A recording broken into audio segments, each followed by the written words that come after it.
Alright guys, today we're talking about everything we learned from day 3 of the Joe Mixon saga. Starting off right away, this will be pushed until tomorrow. I know it definitely sucks because, like, this could have ended the first day based on what they said, and then it keeps getting pushed longer and longer. This is because, again, you gotta get all the evidence possible on both sides to say either he's guilty or not guilty. Again, as I always say in these videos, please remain, indifferent about the situation because, again, this is all alleged claims. Nothing has been proven. Nothing has been said. This is all alleged. So at the end of the day, this could all be made up, and it's very possible it is made up. But again, like I said, we're going to figure out who's guilty or not guilty based on what the judge says. This is not a jury case. This is a judge case. The judge is going to determine who's guilty, who's not guilty. So, at the end of the day, it is what it is here, and we're just going to go through the facts and talk about them in this video. So, starting off right away, we have some pictures to look at. Now, these pictures are the evidence against Joe Mixon.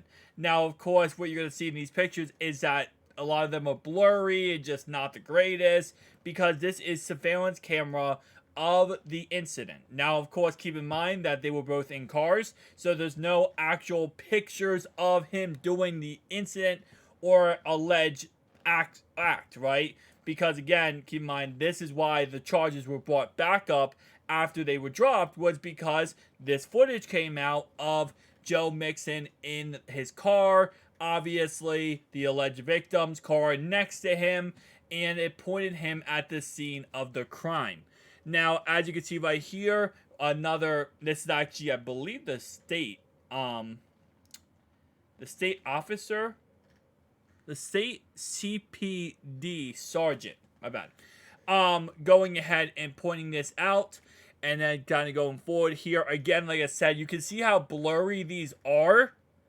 Yeah, these are very blurry, but again, this does point him at the scene of the crime. That's why we're going on with this investigation and why this has not been dropped. Again, like I said before, remember, this is a criminal investigation. He is being charged right now of menacing misdemeanor, which can be up to 6 months in jail and $1,000 fine. So just keep that in mind.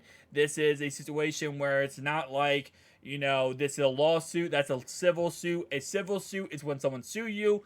And when it comes to a criminal suit, this is the state pushing charges against you. Obviously, the alleged victim presses charges, but the state now is going to figure out if you're guilty or innocent. Now, again, like I said, after this case is over, this is what really sucks, is if he's found not guilty, she can just come back and sue him for the situation and take him back to court for civil court. Now, again, at that point, she has to prove that, everything that's said was actually said. We saw the same situation happen with the Joe Mixon situation at his house, where his sister's boyfriend fired a weapon at a child and ended up striking the child. Well, that child's father is suing Joe Mixon right now because of that alleged incident. Now, keep in mind, in that incident, Joe Mixon was found not guilty of criminal charges, so you can still bring up the lawsuit right after if they really want to. So here's what we learned today. The state called the CPD sergeant who took over this investigation back in February. He told the court he interviewed the alleged victim about a week and a half after the alleged incident, saying she was shaken and emotional. The state taking time to establish a timeline, asking the sergeant to review surveillance video and phone records. The sergeant claims Mixon made multiple lane changes in a single block despite parked cars being in his way. The defense then pushed him, forcing him to confirm no one from CPD, literally, I'm just going to say the full name for that, Cincinnati Police Department, CPD is, anyway though, went to Paycor Stadium to try and ask Mixon about it in the weeks that followed.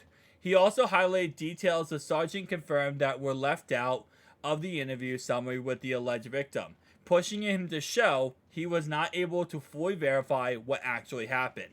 Mixon's defense attorney said this: "No matter how much effort you make, it still comes down to one thing. He said, she said." And again, keep in mind, if you're, and this is not him saying this, it's me saying this, if he is convicted, it's up to 6 months in jail and $1,000 fine.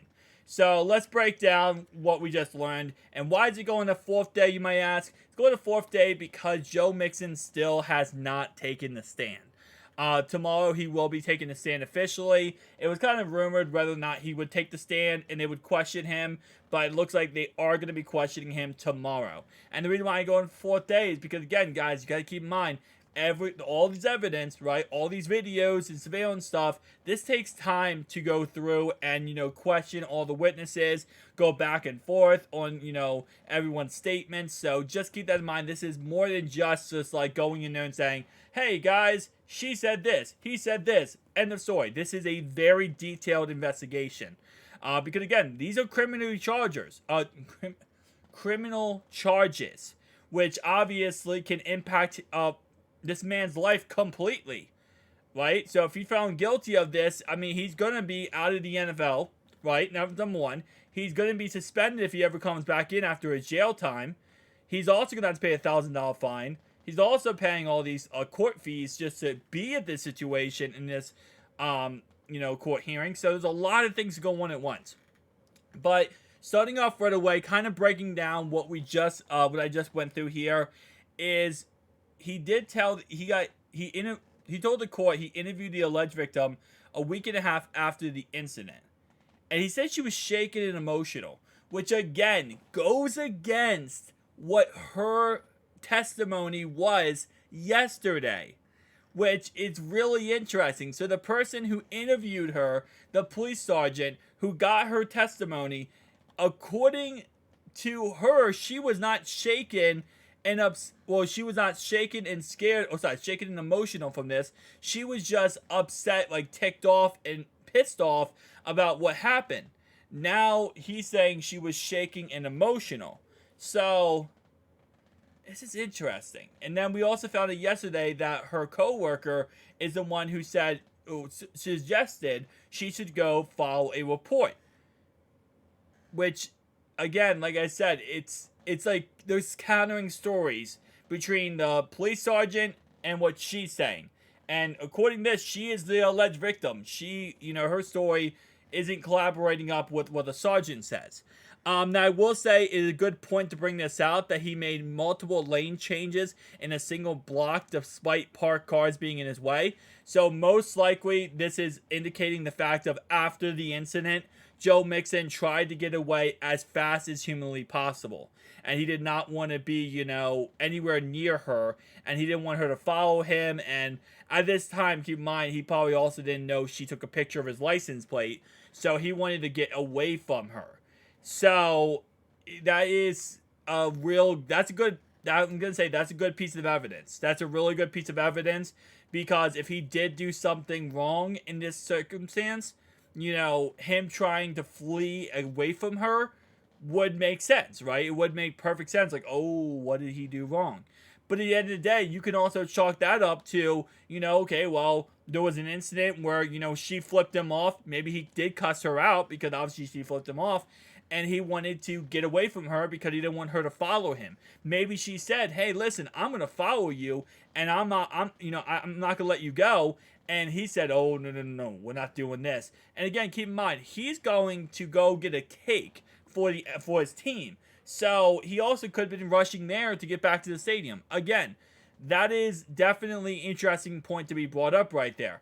But to the following point, the defense really did a defense attorney made a really good point and said, then why didn't the Cincinnati Police Department ever go to Paycor Stadium in the following weeks and talk to Joe Mixon?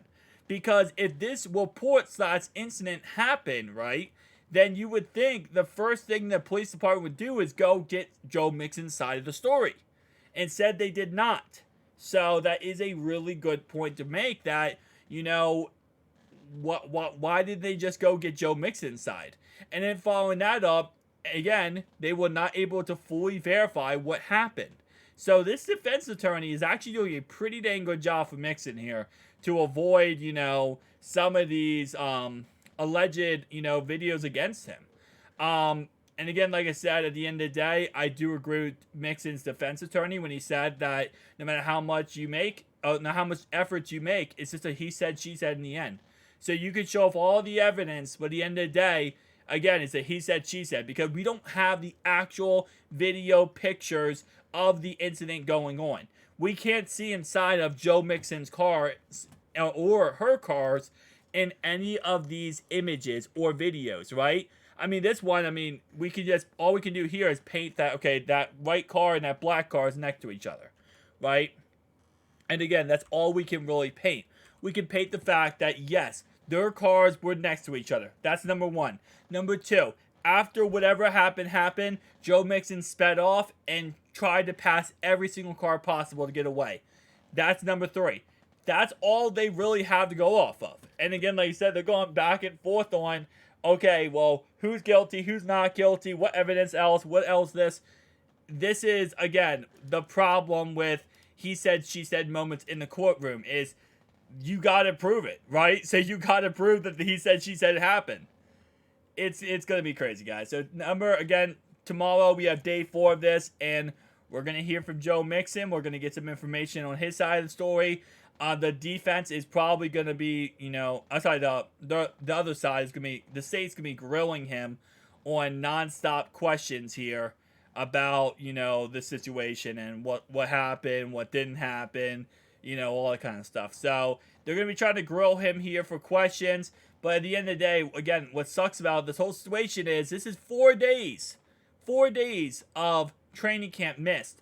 He missed today, which was the last training camp before the game this upcoming weekend. He missed last training camp 2 days ago. So this is 2 processes he's missing, not out there with the first team. We don't have Joe Burrow because of the calf. We don't have now Joe Mixon because of this. These are 2 processes we're missing because of this crap. So if he's found not guilty, I do hope he does countersue. At this point, I would hope Joe just countersue for defamation and defamation and just do that. Because this is bullcrap if you are found not guilty. Now, if he's found guilty, listen, at the end of the day, he'll get his punishment. Everything will happen. Whatever. But if he's found not guilty, I'm defamation character this one. Because this took you out of training camp and process, and this hurts the team. So, it is what it is, guys. Tell me down below your thoughts and opinions. I'll see you guys in the next one. Peace out.